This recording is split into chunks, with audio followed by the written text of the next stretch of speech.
नमस्कार, मी Ranjana. Home cook Ranjana channel वरती आपल्या सर्वांचं पुन्हा एकदा मनापासून स्वागत आहे. आजची रेसिपी करणार आहे साधी सोपी कोबीची भाजी. खूप कमी इन्ग्रेडियंट्स इथे लागणार आहे, बनवायला सोपी आहे. चला तर मग रेसिपीला सुरुवात करते. कोबीची भाजी बनवण्यासाठी मी एक छोट्या साईजचा कोबीचा गोल असा इथे कापून घेतलेला आहे आणि एक मोठे मध्ये बसतील एवढे पाने, हे माठाचे पानं आहेत, छान चव लागते.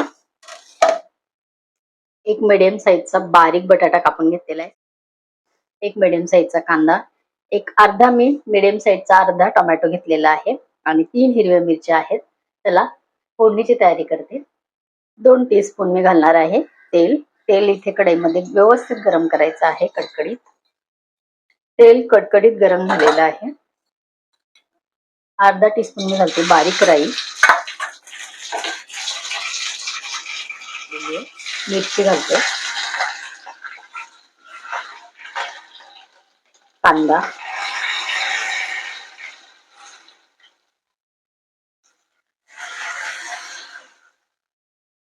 कांदा आपल्याला व्यवस्थित तांबूस कलर येईपर्यंत परतून घ्यायचा आहे. कांदा आपला व्यवस्थित इथे परतून झालेला आहे. टोमॅटो घालायचा आहे.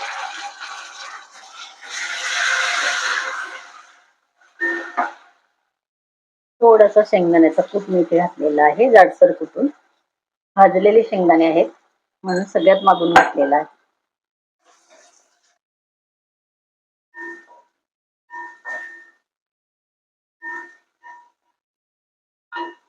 अर्धा टीस्पून घालायची आहे हळद,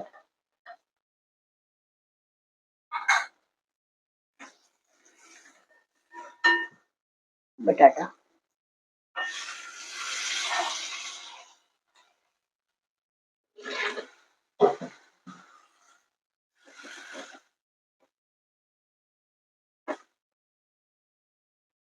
बटाटा एक अर्धा मिनिट फक्त इथे टोमॅटो मध्ये आपल्याला व्यवस्थित मिक्स करून घ्यायचे आहे. मसाले आणि टोमॅटो मध्ये कापून घेतलेली कोबी आपल्याला घालायची आहे. थोडी थोडी करून व्यवस्थित मिक्स करून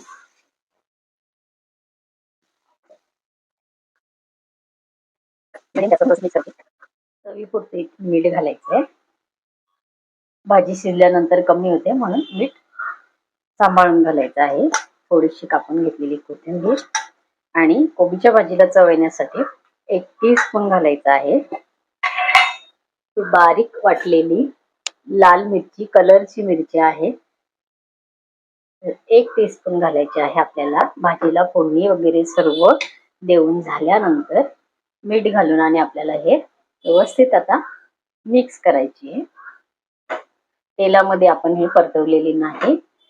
भाजी तयार झाल्या म्हणजे पूर्ण मिक्स केल्यानंतर मीठ आणि ही लाल मिरची वाटलेली आपल्याला घालायची आहे. अतिशय छान टेस्ट येते भाजीला. 1च टीस्पून घातलेली आहे फक्त. मी ही लाल मिरची वाटून ठेवत असते. न भाजलेली मिरची आहे ती व्यवस्थित साफ करून आणि देठ वगैरे काढून मिरची पाणी घालून आणि मस्त बारीक पेस्ट करून ठेवलेली आहे. बघा, मिठामुळे छान पाणी सुटतं. टोमॅटो आहे त्यामध्ये, तर पाणी आपण घातलेले नाही. थंड पाण्याचा वापर भाजीमध्ये करायचा नाही, गरम पाणी करायचं आहे आणि गरम पाणी इथे भाजीमध्ये घालायचं आहे. ताटावर पाणी ठेवून घाला किंवा अगोदर पाणी गरम करा आणि नंतर भाजीमध्ये घाला. अर्धी वाटी पाणी मी इथे घातलेलं आहे. व्यवस्थित मिक्स करायचं आहे आणि आपल्याला झाकण ठेवायचं आहे पॅक.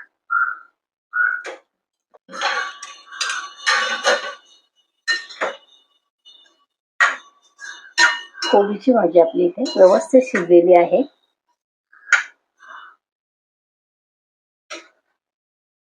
कढई गरम असल्यामुळे अजून आपलं जे थोडंसं जरी पाणी असेल त्याच्यामध्ये, तर ते आपोआप यामध्ये आटून जाणार आहे. तर इथे आपली कोबीची भाजी मस्त तयार झालेली आहे. गरमागरम कोबीची भाजी तयार झालेली आहे. नक्की करून बघा. माझ्या चॅनलवरती तुम्ही नवीन असाल तर होम कुक रंजना चॅनलला सबस्क्राईब करा, बाजूचं बेल आयकॉन प्रेस करा, म्हणजे माझ्या येणाऱ्या रोजच्या नवीन व्हिडिओचं नोटिफिकेशन तुम्हाला मिळेल. आणि माझ्या चॅनलवरती अनेक प्रकारच्या रेसिपीज आहेत, व्हेज नॉनव्हेज. त्याची लिंक मी खाली डिस्क्रिप्शन बॉक्स मध्ये दिलेली आहे. तुम्ही मला फेसबुक आणि इन्स्टावर सुद्धा फॉलो करू शकता. तसेच माझ्या व्हॉट्सअप चॅनलला ऍड होऊ शकता. या सर्वांची लिंक मी खाली डिस्क्रिप्शन बॉक्स मध्ये दिलेले आहे, तुम्ही जरूर चेक करू शकता. परत भेटूया असंच एका छानशा रेसिपीवर. तोपर्यंत बाय बाय.